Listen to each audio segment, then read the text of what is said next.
Ladies and gentlemen, this is a quick lecture on the Boston Massacre PBL. That's worth 20% of your grade. Now, you saw a slide similar to this in the quest if you're following the quest, but some of you all don't want to follow the quest, which is fine. Okay. It's there only to, develop your understanding. But I'll go back to the quest and some clarification on that in just a moment. Okay. So now you have your guided question. What caused the tragic events of the Boston Massacre? What you're going to do is become an expert in the Boston Massacre, and you're going to create a presentation that shows the important figures, the sequence of events of the Boston Massacre. Okay. So if you scroll down to the bottom, if you pause this video and scroll down to the bottom, you'll see a copy of the directions. Let me go over that real quick.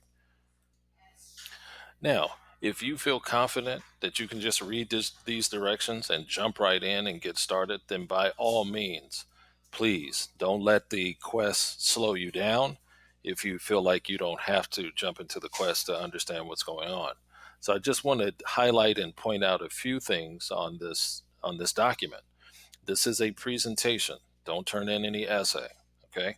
So your product should be either an Adobe Spark, Google Slides, or a PowerPoint. Okay. Now, your presentation should concentrate on the following. A sequence. You need to sequence the events of the Boston Massacre, everything leading up to that night. And you may have to go as far back as the proclamation of 1763. Okay, tell what happened. What was boiling? What were the colonists feeling? This came to a boil that day in Boston. Okay, it didn't happen overnight. This can be a flow map, as I describe in Classcraft in the quest, or this can be a storyboard. That if you want more information on that, head over to the quest, and I explain it in videos over there. The other parts of your project should include two key figures, Paul Revere and John Adams. You should have at least one slide for each, and all you're doing is talking about the role that they played in the Boston Massacre. They played a very important part. Research it and include it in your presentation.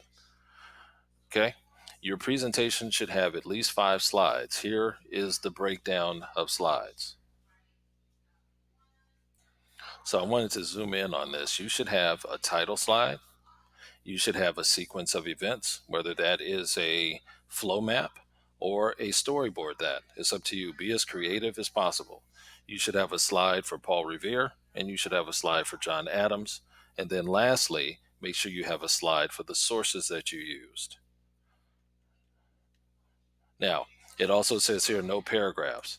Now, you can have short descriptions. Okay, you should be able to wrap up a description of Paul Revere and John Adams in, 10, 20 words, maybe 30. Okay. But it says here that, let's see, Adobe Spark.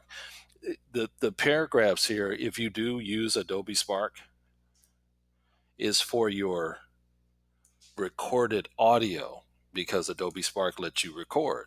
So if you are going to write a script, that script should follow the ACE method. That's all that means here. Okay, but as far as the presentation goes, you don't need any paragraphs in the presentation. Your sources down here should be Chapter 5, 2.2. I think I assign that, and that link will be available in Nat Geo until the 20th. And history.com, the 10 things you may not know about the Boston Tea Party. Okay, that might give you some helpful information. Okay, so this project is worth 90 points max if you do a good job. But if you do a great job and you go above and beyond, and it's colorful and it follows all the directions, and you use some creativity, you get an extra bonus. Now, to help you, okay, I originally thought that this would be a little more engaging, a little more fun, help a lot of you all level up your characters, so you can earn those powers, to remove penalties on your classwork. Okay. But this may have confused a lot of people. So let me state it here. This is optional. Okay. When people start to send me questions about the assignment, I'm going to say, I'm going to encourage you to go here to Classcraft by clicking on the quest button. It'll take you to your world map, and I'm going to encourage you to go through the quest because there are more videos here where I explain in detail each part of the PBL. Now, when you click on the quest, this entire thing is self-paced. However, some people have been saying that the ed puzzle here, once you get to it, will won't play for some. I mean, excuse me, won't let you pass for some reason. So I'm not quite sure why that's happening. I'll have to look at that. So I'll just make sure I keep an eye on it and push people through that I see that are completing it. But as you know, once you click on the introduction, it's going to take you through the directions and what you're doing. Well, no, it'll take you through the essential question and what you're doing. It'll explain what PBL is. And so it just gives you helpful information along the way as you complete this. Okay. There are two parts on here that say done. Okay. This means you're done with the first part. And then this means you are done with the second part. I encourage you to make the second part your priority because it talks about the research, it talks about which presentation you're going to choose, and it encourages you to make a choice.